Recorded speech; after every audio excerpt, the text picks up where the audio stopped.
pode começar a o quê? A galgar a sua carreira através disso. Opa. Não quero te atender. Não, é cobrança. Mas aí você começa... Né? Oi? Ainda bem que não é esposa, né? Não, minha esposa tá lascada, se minha esposa não atende. Mas a ideia é o seguinte, você começar a aprender a como se comunicar, né? Então, se você está num projeto open source, você vai começar primeiramente, talvez, por documentação, que é mais fácil, talvez um typo, e à medida que você vai contribuindo e mostrando seu interesse, o próprio pessoal do projeto vai ver que você está interessado e talvez até te dar a oportunidade de você começar a mexer em certas coisas. E ali que você começa a pegar a sua certa reputação. Foi assim que começou comigo no Jakarta. Eu comecei pequeno, né? Pequenininho. Documentação, depois fui para testes, depois, daqui a pouco, eu estava escrevendo uma implementação do DynamoDB. Então, assim, se você tiver interesse de falar com open source, falar sobre open source, ou querer começar a programar, assim, ou fazer pair-programming, entre em contato lá com o Soljava, lá no Discord do Soljava. Vai ser bem legal a gente fazer isso juntos. Show? Show de bola. It's ready? Ready? Certinho, se tivesse combinado não tinha dado certo. Mas, beleza, então com vocês, Thiago Gonzaga. Valeu. Tá, beleza. Bom, pessoal, hoje eu vim falar um tema, na verdade, assim, até um tanto quanto simples, vamos dizer assim, até porque Java 23 não é uma das atualizações, né, com o maior número de features, porém, ela tem, na verdade, uma característica bem importante, que eu vou mostrar para vocês daqui a pouco, que vai preparar, na verdade, para a próxima versão LTS, que é bem legal, tá? Só para a gente falar, vou passar rapidinho, a gente vai falar um pouquinho só quem eu sou, a gente passar uma viagem no tempo sobre a linguagem Java em si, vamos entender um pouquinho ainda que tipo de relevância a Java tem no mercado, e aí a gente fala das novidades que vão entrar no Java 23, ok? Bom, rapidinho, eu sou bacharel pela Unesp de Rio Preto, em Ciência da Computação. Eu sou programador desde 2004, mas com Java desde 2007. Tá? Atualmente, migrei para DevOps há uns 5 anos, mais ou menos. Depois, com o tempo, comendo pizza, explico para vocês o porquê, mas eu ainda desenvolvo também. Eu sou ex-Sun Microsystems, eu fui embaixador de campus da Sun durante quase 3 anos. Então, eu tive contato com praticamente todas as tecnologias que a Sun desenvolvia na época e trabalhava junto com os grupos de usuário, sou Java inclusive, para poder divulgar a tecnologia Java em geral, né? Tanto que eu fui palestrante no TDC, fui palestrante na época, o Sou Java organizava um evento chamado Just Java, que eu palestrei também no Just Java, palestrei também nas primeiras campus parties que tinham, e no final do FISLI também, né, o Fórum de Software Livre lá em Porto Alegre também, são os lugares que eu ajudei um pouco aí com a contribuição. Atualmente eu sou coordenador do grupo de usuários Java Noroeste, lá do interior de São Paulo, né, eu sou responsável pela branch de Rio Preto, né, da cidade de Rio Preto, mas na verdade a gente abrange praticamente toda aquela região ali do Noroeste, né, todas as cidades que incluem ali o Noroeste. A gente tem diversas faculdades estaduais, né, FATEC, FISP, entre outras coisas, e eu sou responsável por organizar o evento que eu já falei para vocês, o Java Day. A gente organiza lá em Rio Preto desde 2008, tá? Mas vamos para o que interessa, né? Por que eu falei que essa atualização é importante, né? Porque às vezes a gente não dá para a gente acreditar, mas ano que vem Java está completando 30 anos de existência. Então já é uma linguagem assim extremamente consolidada no mercado, né? 30 anos não é para qualquer um aí, né? A gente está literalmente aí junto com acho que um pouco mais velho que Java tem Python ainda, né? Mas aí C, Fortran, entre outras coisas aí, são mais antigas. Mas por que isso é importante, na verdade? Porque assim, a gente tem toda uma história que o pessoal que está chegando agora talvez não conheça. E é legal a gente entender o que esses 30 anos de Java vão significar para a gente, não só em termos das funcionalidades novas que vão entrar, né, mas também em termos de tudo que Java evoluiu para chegar até onde a gente chegou. Eu preparei para vocês aqui, na verdade, uma timeline. Tá? Então Java foi lançado aqui em 95, com a versão 1.0. né, 96 a versão 1.1, e a parte aqui, em 98, a gente tem coisas importantes, né? Eles fazem o rebrand do Java para Java 2, que seria a versão 1.2, né? Que a gente passa a chamar J2SE. E um cara importante surge aqui no cenário brasileiro, que é a fundação do Soljava, que acontece também em 98. Com o lançamento do Java 1.3, J2SE 1.3, começa ali a discussão para tornar Java uma linguagem open source. Né? A gente tem não só uma participação grande do Soljava também, o Bruno também encabeçou esse movimento, foi uma das pessoas que encabeçaram esse movimento para tornar Java open source. Né? Camisa do Javali ali, ó. Legal, isso é bem legal essa história, viu? Eu já ouvi. Em 2002 a gente tem o JC 1.4. Em 2004 a gente tem outro momento importante, na verdade um momento importante para mim, que foi a fundação do Java Noroeste, que aconteceu em 2004, né? Ali também aconteceu o primeiro evento do movimento Javali, que o Bruno pode falar mais para vocês, né? E o lançamento do Java 2 SE 1.5, né? E aqui a gente tem um marco histórico muito interessante. Por quê? Em 2006, né? Lembra que a gente começou um processo aqui em 2000, mas em 2006, na verdade, a gente tem definitivamente a primeira versão de Java que foi open source, lançada sobre GPL, né? E a partir daqui eles tiraram o J2SE e passou a chamar só Java SE. A mesma coisa aconteceu com o J2ME, que passou a ser Java ME, e o Java E também passou, J2E passou a ser Java E, né?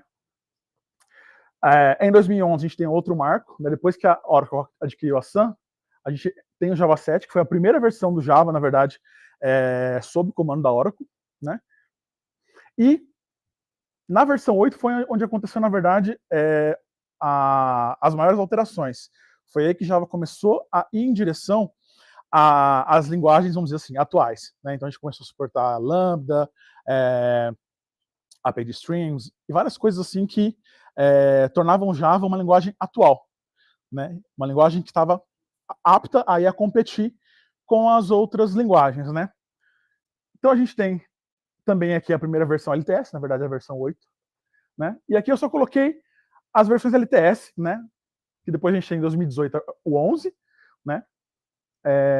Apesar de eu não ter mencionado muito o Java, em 2018 eles lançaram o Jakarta. A Oracle doou o Java para a Eclipse Foundation, a comunidade votou.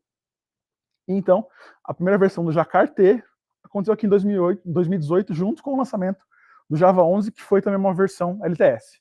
Aí em 2021 a gente teve o 17, também uma versão LTS. 2023 a gente teve o Java 21, também LTS. E esse ano a gente tem, que foi lançado agora, dia 17 de setembro, o Java 23, que na verdade é uma transição, como eu falei, que vai em direção à comemoração dos 30 anos da linguagem que acontece ano que vem. Então, provavelmente, ano que vem, a gente vai ter uma versão LTS também, né? Muito provável. Só para a gente entender um pouquinho rapidinho do que isso significa, né? Muita coisa aconteceu no mercado após a aquisição da Sun pela Oracle, né? E também vários movimentos aconteceram em diversas comunidades, diversas empresas. A gente teve a ascensão de Facebook, a ascensão da própria Google, né?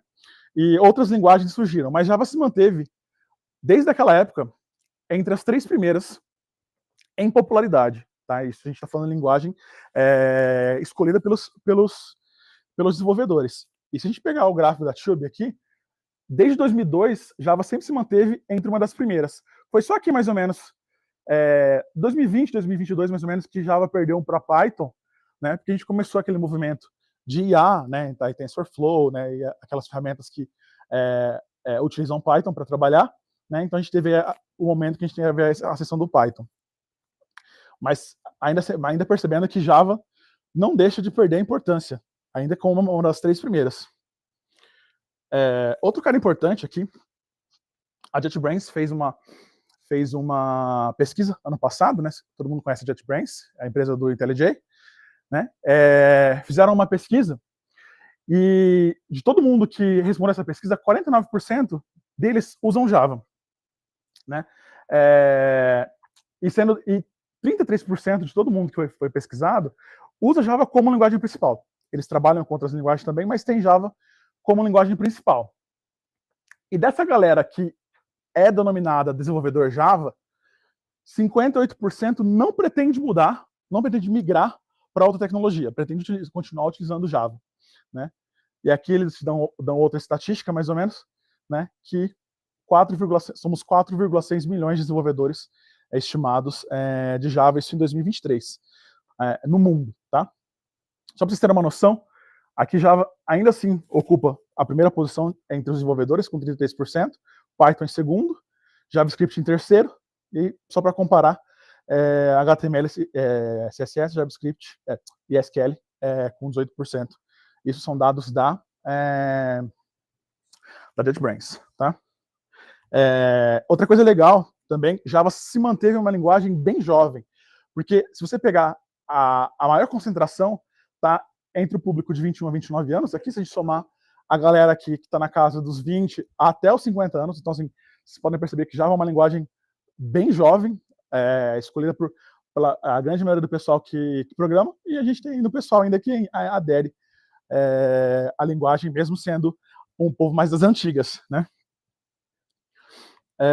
E só para a gente finalizar, rapidinho, antes da gente poder falar definitivamente do que a gente vai ver no Java 23, né? Só para vocês terem uma noção de uso da tecnologia hoje em setores, tá? Quando a gente fala relacionados a serviços de TI, corresponde a 51% do setor, desenvolvimento móvel 26%, cloud computing também 26%, as fintechs correspondem a 21% e big data 19%. E quando a gente fala de indústrias não relacionadas à TI, banco lidera com 29% aí de uso. Depois vem vendas, vem manufatura, educação e também na área de medicina. Então, assim, é só para vocês terem uma noção do que levou Java nesses 30 anos e o quão relevante Java ainda é para os dias atuais, né? Por mais que, assim, isso é uma coisa que a gente tem que ter em mente, popularidade não é a mesma coisa que adoção, né? Não significa que uma linguagem é popular, significa que ela vai ser tão adotada quanto, né? Uma determinada outra linguagem, né? Mas, assim, só queria mostrar para vocês que Java ainda é muito relevante, sim, então, e Java tem um espaço gigantesco para crescer e não deixa nada a desejar, né, com todas as atualizações que a gente teve até agora, não deixa nada a desejar para as outras linguagens. E chegamos aonde a gente vai chegar agora, né, que são as novidades do Java 23, né, lembrando que a gente lançou no dia 17 de setembro, teve uma live, inclusive, da Oracle sobre o lançamento, né. Assim, quando a gente fala assim, lançamentos disponíveis para o público, não é uma nos maiores releases, né? A gente teve, na verdade, só 3, na verdade, 2 features, né, e uma obsolescência que entrou, né? Uma delas, na verdade, que a gente estava esperando já há algum tempo, né? Que é a introdução de comentários de Markdown, né? Lembra que quando a gente trabalhava com documentação de Javadoc, né, a gente usava HTML, né? Continua valendo, né? Só que agora a gente introduziu agora esses 3 slashes aqui, ó, as 3 barrinhas, e você pode incluir Markdown ali para formatar a sua documentação em Javadoc, já está disponível no Java 23. E, na minha opinião, o que é mais legal disso, né, que é o Garbage Collector Z, né, que a gente chama, né, ele não é padrão, o Garbage Collector padrão continua sendo o G1, na verdade, mas você tem a opção, na verdade, de usar o Garbage Collector Z, que ele traz uma pequena diferença, na verdade, em relação a como o Garbage Collector funciona, né? Hoje em dia, basicamente, todo mundo sabe que, assim, né, a gente não sabe exatamente quando o Garbage Collector roda, né, ele acontece de tempos em tempos. Geralmente, quando acontece isso, quando ele vai fazer o reclaim de memória, ou quando ele vai fazer a reclassificação de RIP, tem o que a gente chama de pause lá, né? Tem uma pausa na aplicação para que ele possa fazer o reclaim de memória, né? E a aplicação volta a executar. Esse cara aqui não. Esse cara aqui ele compartilha da aplicação. Então ele roda ao mesmo tempo que a aplicação está rodando. Então, assim, isso ele consegue fazer com que a gente tenha reclaim de memória muito mais rápido. Então, assim, onde isso é legal? Por exemplo, quando a gente vai trabalhar com processamento em batch, né? Ou seja, a gente tem objetos com vida curta, então objetos que a gente pode fazer o reclaim de memória muito rápido, né? Então a gente consegue obter um ganho de performance bem interessante, né? E a gente reduz a latência, na verdade, da aplicação absurdamente, né?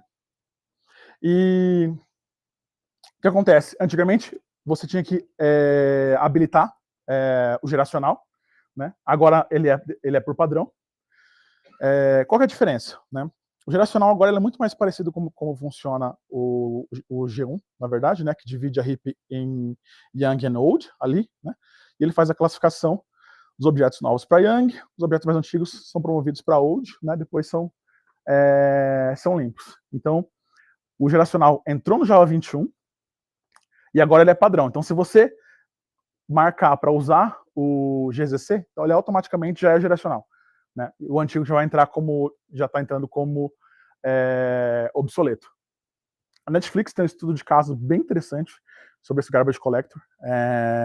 Inclusive, ela mudou para padrão. Então, assim, praticamente todas as aplicações do Netflix já rodam GZC por padrão. Ela mudou o padrão, o garbage collector padrão do Netflix já. Tem um artigo no blog da Netflix sobre isso, bem interessante, né? E, na verdade, assim, para quem acompanha o Java, o que acontece? A gente tinha algumas bibliotecas da antiga Sun, né, que são códigos proprietários, né? Então, na verdade, Java, ao longo desses anos, está fazendo a limpeza. É claro que isso não é um processo fácil, porque ainda tem muita gente que usa, né?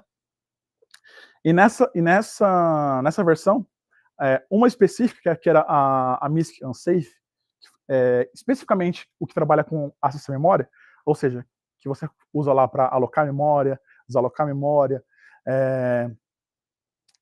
Então ele fez o quê? Marcou esses métodos como obsoletos, né?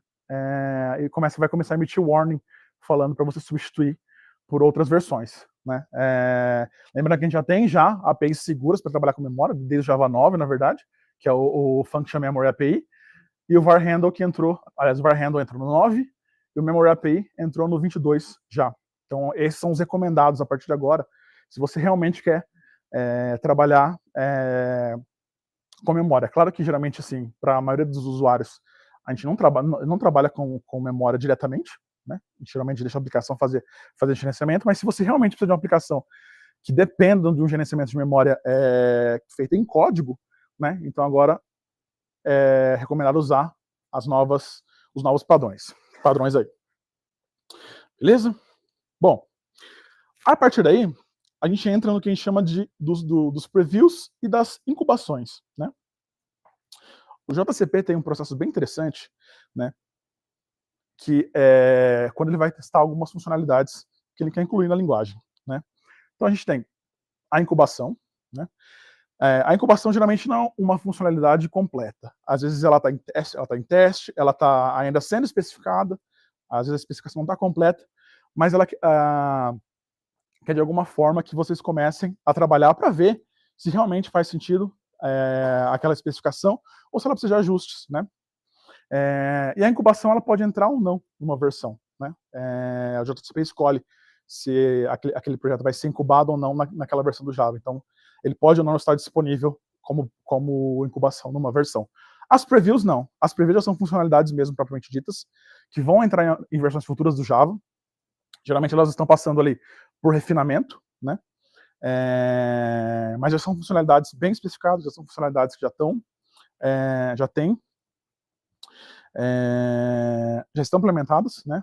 Então, às vezes entram bug fixes, às vezes entram algumas melhorias que vão acontecendo antes dela ser disponibilizada para o público. Bom, então o que a gente tem aqui, na verdade? Das previews e incubações. Incubações você só tem uma, na verdade, que é o Vector API. Vou explicar para vocês. E a gente entrou com 2 caras novos nessa versão, na 23, que é tipo primitivo para pattern, standoff e switch, né? E declaração de módulo. Esses caras estão no primeiro preview. Os outros já apareceram nas outras versões já, que é o Classify API, o Stream Gatherers, as declarações implícitas, tá no terceiro preview, concorrência estruturada, Scoped Values e corpo flexível de construtores também tá no segundo preview. Né? Temos tempo ainda? Pode ir? Então, tá bom. Tá. Esse cara também é um cara bem interessante, na verdade, e particularmente eu acho que assim, é uma funcionalidade que é aguardada por várias pessoas. O Vector API, né, ou na verdade uma API para vetores, né, já trabalha com vetores já, né, mas existe uma forma de trabalhar com vetores que os processadores novos agora permitem que você faça um número menor de operações usando os registradores, né? Então você consegue fazer a soma, fazer multiplicação de vetores, né? de dois vetores, de forma paralela, né? E muito mais rápido, economizando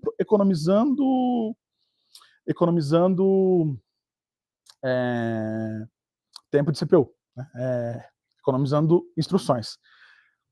Como que a gente faz hoje? Né? Quem vai trabalhar com vetor, geralmente precisa fazer uma multiplicação, precisa fazer uma soma, você faz o quê? Você faz um for, percorre o vetor, né? Faz a soma, a multiplicação e salva num vetor de resultado, né? Só que você vai gerar milhões de operações, né? Porque ali você vai ter... Lembra que o vetor, na verdade, é um espaço contíguo de memória, né? Então, basicamente, esse cara vai ter que ser jogado para o registrador, né? Joga os dois para o registrador, faz a soma, coloca no terceiro, volta à memória. Então, você gera uma quantidade muito grande de instruções. Aqui não, a ideia é resumir, você conseguir fazer o menos de instruções possível no processador. Então, para isso que a gente tem a Vector API. Então, assim, ele trabalha com o conceito de espécie, que nada mais é, na verdade, do que a capacidade de processamento de bits do processador. Geralmente, a maioria dos atuais consegue processar até 512 bits, se não estou enganado. Os padrões x64, né? Enquanto os ARMs conseguem processar até 2048, só que eles fazem o jump de bits dele é de 128 a 128 para os processadores ARM. Né? Então, basicamente, a ideia era fazer o quê?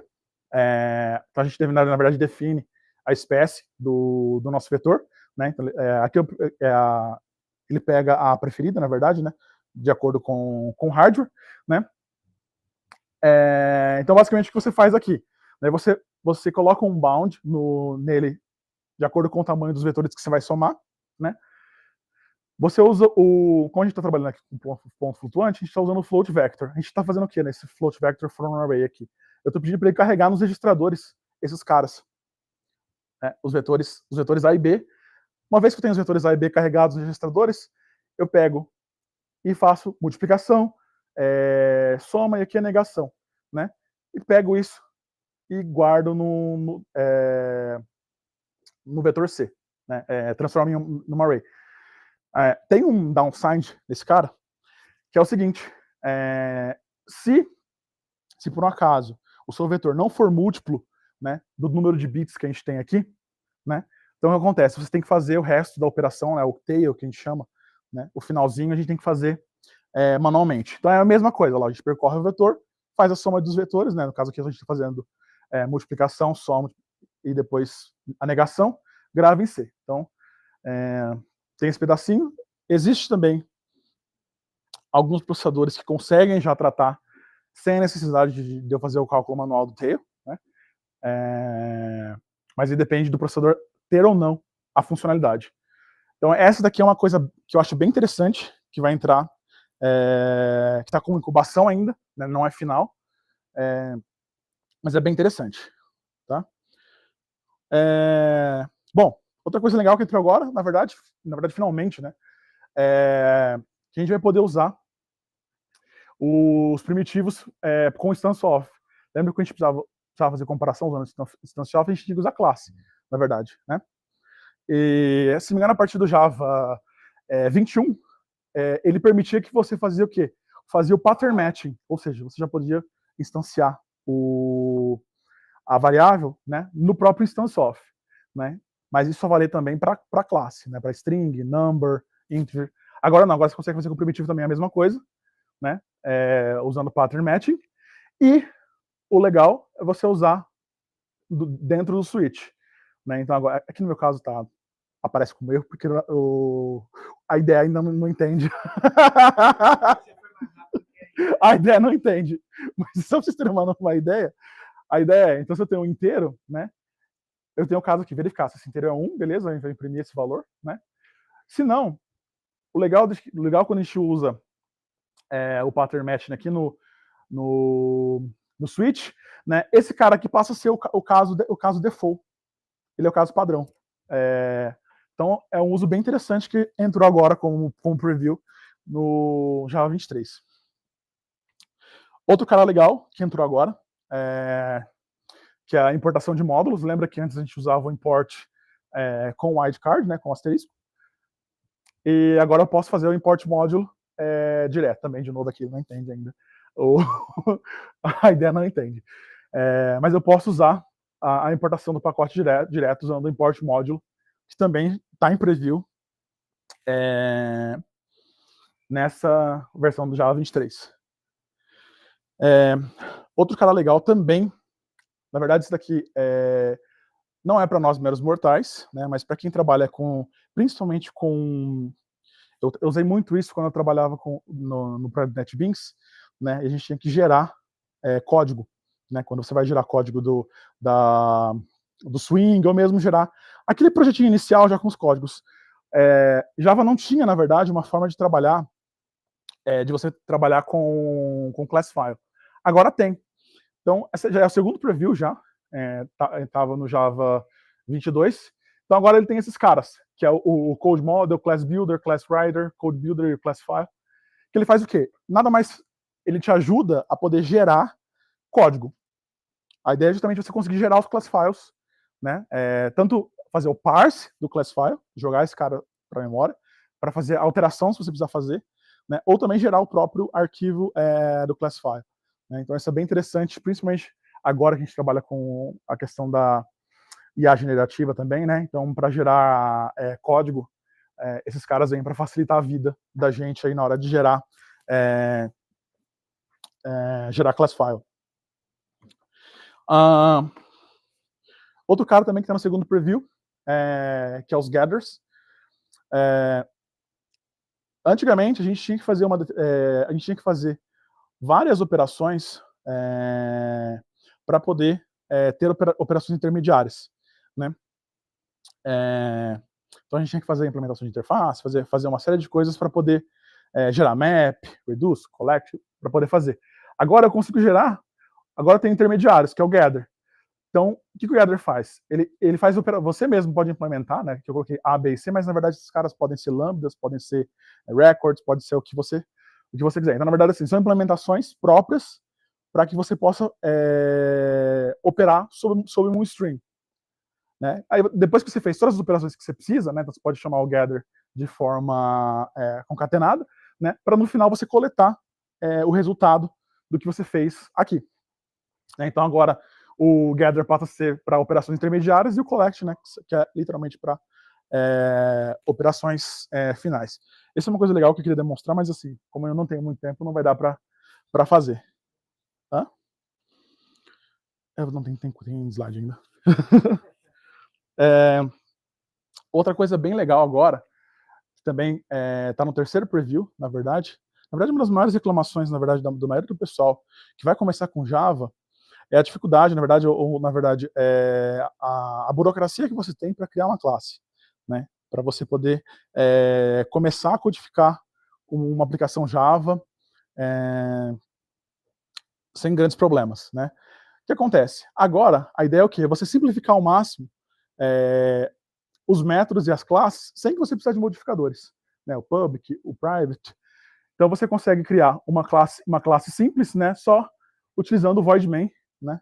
E quando eu executar esse código, ele vai implicitamente gerar para a gente já o public class, vai completar o void main e vai fazer a declaração implícita de classes ali, né?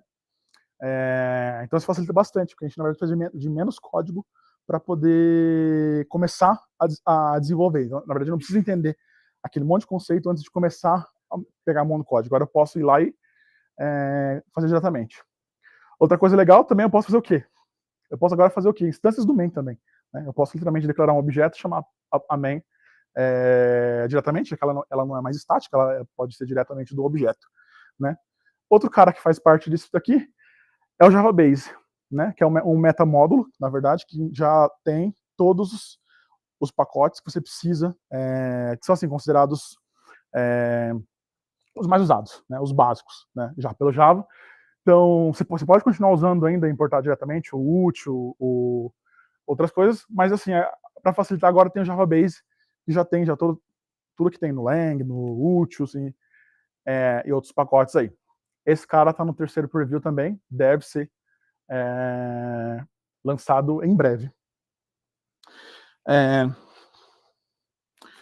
Outro cara legal que a gente tem, que agora também está indo para o quarto preview, que é a concorrência estruturada, né? O que seria concorrência estruturada? Né? Lembra quando a gente vai trabalhar com concorrência, né? Principalmente em Java, né? A gente não tinha, na verdade, uma forma de conseguir unir, né, processos que, na verdade, eles rodam em threads separadas, mas eles pertencem a uma coisa unitária, né? Então, com a Structured Task, o que eu consigo fazer? Né, eu consigo definir uma task aqui, eu posso fazer forks de vários processos. Esses processos, na verdade, que eu vou depender de alguém aqui no final, no caso aqui, o meu response tem que esperar todo mundo responder e tem que esperar que todos esses caras deem sucesso para eu poder responder aqui, né? Então, assim, eu consigo garantir, né, que vai acontecer. Se esse cara falhar, se ele dá uma falha, eu automaticamente dou um shutdown. Então, assim, na primeira falha, todo esse processo ele é automaticamente encerrado, né? Outra coisa também que está no terceiro preview também, que é parte também da ajuda na parte de concorrência, na verdade, né, que é os valores escopados, né, os scoper values, que nada mais é o quê? Eu pego valores, né, no caso aqui eu tenho um valor imutável, ou seja, esse valor não pode modificar, mas eu posso compartilhar ele entre dois métodos, né, de uma mesma thread, né, sem grandes problemas, né? Então, assim, é só definir um scope value, né? No caso que eu estou criando um contexto, né? Esse contexto eu tenho algumas informações da requisição, né? Esse valor não vai mudar, né? Passo para o application handler. Quando eu tiver um outro método dentro que pertença a essa mesma execução, né?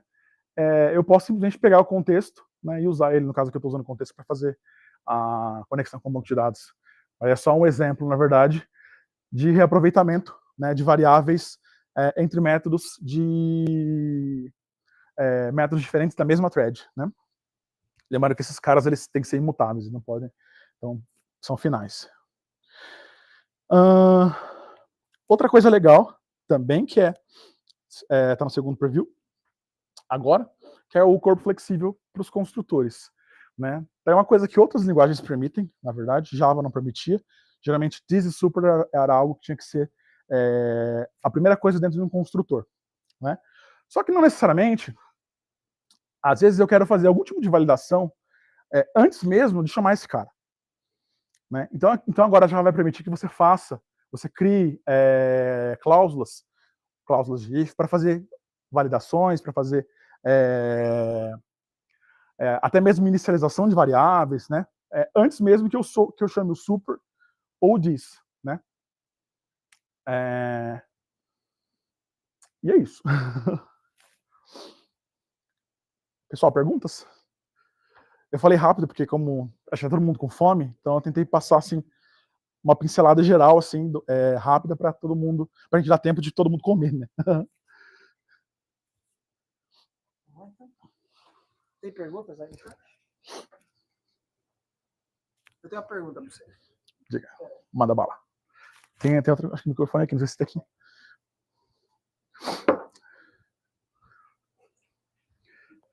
Tem um comentário. Melhor título de slide. Temos um comentário aqui, né? Tá. Então, sobre Vector APIs, eu tenho visto um pessoal muito ansioso por essa API, porque ela provavelmente vai ajudar o Java a estar processando grandes volumes de dados, usando menos ciclos, talvez, da CPU. Você tem, nessa sua pesquisa, você tem visto algum movimento interessante? Porque, aparentemente, esse tipo de API vai fazer com que o Java também entre na corrida com machine learning e processos com LLMs ou qualquer outra coisa do tipo relacionada a data science. Você chegou a ver alguma coisa relacionada a isso? É uma pergunta bem interessante. Na verdade, é exatamente o que você acabou de falar. Na verdade, assim, o grande tchan, na verdade, que a galera está esperando pela Vector API é justamente utilizar para fazer machine learning. Né? É claro que ela tem vários usos, né? Assim, a gente pode usar ela para fazer processamento de imagem, para fazer processamento de sinais, né? Processamento de áudio, né? Processamento de vídeo, né? E tal. Mas assim, eu acho que assim, o grande tchan, na verdade, é para a gente poder trabalhar com modelos de machine learning e de forma que a gente consiga ampliar, na verdade, a capacidade de processamento de grande quantidade, de um grande volume de dados, né? Então a gente consegue otimizar esse processamento. E toda a galera que eu vejo de comentários, geralmente até mesmo nos fóruns, é justamente para esse uso, né? Para começar a utilizar Java como uma linguagem primária para trabalhar com machine learning. Né? Então, assim, o Vector API eu acho que é uma das APIs que estão sendo mais aguardadas. Assim. Eu, particularmente, assim, brinquei um pouquinho com ela. O meu processador aqui, ARM, ele ainda tem alguns probleminhas.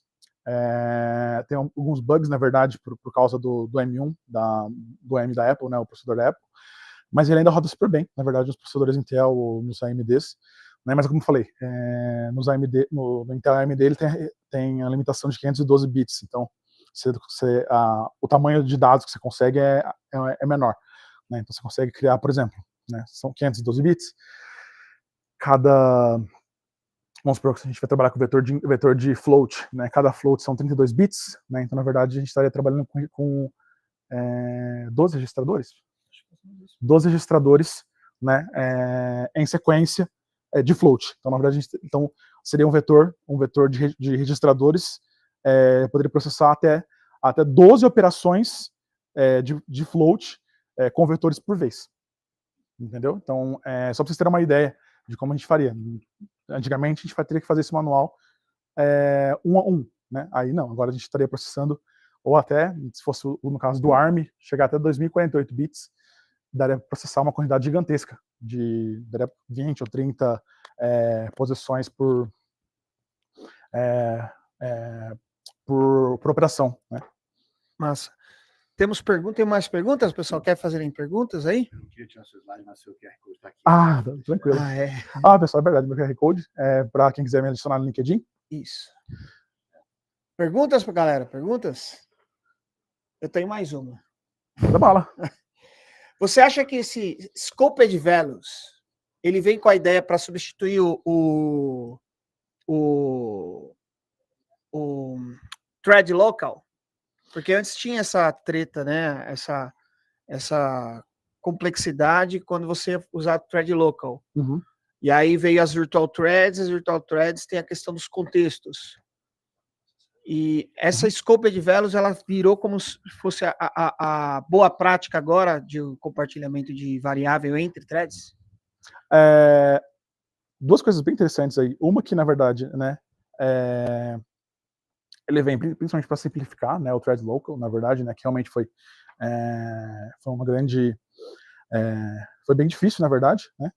Então a ideia, na verdade, é simplificar o compartilhamento. Então, assim, não dá para falar agora em substituir, na verdade, ele vem mais para facilitar. Não tenho quase certeza, porque, na verdade, eu não li a especificação inteira, mas eu tenho quase certeza que o Scoped Values, ele usa thread local.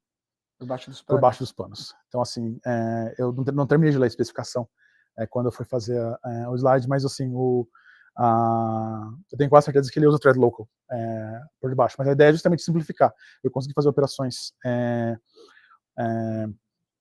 que reutilizem essas variáveis de forma bem mais simples, né? De forma global, na verdade, entre a minha superthread, né? No caso, assim, onde a gente vai ver essa aplicação que, assim, que eu diria que vai ser o tchan da aplicação do Scoper Various no Jakarta, né? E provavelmente o Spring Boot vai acabar caindo também para utilizar isso também nas futuras implementações, com certeza. Massa demais. Temos mais uma pergunta aqui, prova. Só licença. André, mais curiosidade pessoal. Ele falou que ia comentar um pouquinho a transição dele para DevOps. Ele saiu do Dev e foi para o DevOps. Eu queria saber como foi essa transição, o que motivou. Vamos. Isso, cara, essa transição é bem legal. Isso é bem legal, na verdade, porque então, bom, ainda bem que a gente tem tempo para falar. Mas assim, eu estava como arquiteto Java, na verdade, numa empresa, e o que acontece? Eles precisavam melhorar o processo de release. A gente tinha um processo de release muito demorado. Acho que quem trabalhou com Apache Tomcat ou com Glassfish tinha aquele grande problema de você ter que jogar o seu OR lá dentro, às vezes reiniciar o servidor de aplicação para a aplicação ir no ar. E é um processo manual. Fazer o FTP, o servidor, aquele trabalho. Então, eles precisavam de alguém que conhecia Java, na verdade, porque toda a aplicação deles era baseada em Java. Então, a ideia era montar um time que conseguisse simplificar todo o processo de release, né, utilizando containers, naquela época. E naquela época também não era fácil, porque Java não respeitava as restrições de memória. Então, assim, a gente tinha que fazer tuning na máquina virtual para forçar o Java a respeitar. Claro que depois do update do Java 7 melhorou, mas antes disso, a gente tinha aplicação que está rodando no Java 1.4 ainda. Né? Então, assim, você colocar ele dentro de um container era uma coisa de louco. Né? Então, a ideia era justamente isso, era aproveitar o conhecimento que eu tinha em Java, conseguir jogar tudo que era possível para container, criar releases usando o CI/CD, né, usando o Jenkins, na verdade, que é o que a gente usa hoje como principal. E o mais legal era que eles precisavam de alguém, na verdade, que conseguisse expor, porque eram serviços antigos, na verdade. A maioria dos serviços eram serviços SOAP. Então, eles precisavam que alguém criasse uma camada, um API Gateway ali, que conseguisse fazer o quê? Não só redirecionar a aplicação, né, como também converter o SOAP para REST. Né? Então, eu fui o cara que acabou reescrevendo esses API Gateways para que as aplicações passassem a funcionar com REST, sem que eles precisassem reescrever todo o código Java que estava ali. Né? Claro que veio a ser reescrito depois, eu participei do processo para a biblioteca, para a dependência, né, para toda a parte de arquitetura. Né? Então foi por isso aí que eu acabei indo para DevOps. E nisso acabou vindo outras coisas junto, né? Acabou vindo, eu precisava de infraestrutura para rodar isso. Rodar onde? No caso, a gente estava rodando na Amazon, tá? A gente vai usar o quê? Aí coloca a Terraform ali para poder fazer provisionamento das máquinas, né? Provisionamento de toda a infraestrutura que precisa para rodar, né? Aí a gente criou, na verdade, um framework em Java, na verdade, para poder fazer com que os desenvolvedores conseguissem lançar o ambiente de teste inteiro, né, usando um jarzinho. Então a gente dava o jarzinho para o cara só chamava o jar, colocava as especificações que ele queria para rodar a aplicação dele, né, apontava para o repositório já, e a aplicação mesmo fazia lá, criava as máquinas, colocava o Tomcat, jogava o OR lá para dentro e colocava ele para rodar no ambiente de testes na Amazon. Né? E acabei pegando gosto, né? E tem o fator também que me ofereceram mais, né? Então você é o causador ou de muita felicidade e de muita dor. Ou de muita dor. Bora lá então? Vamos lá então, para a gente terminar aqui? Vamos lá. Salve de palmas,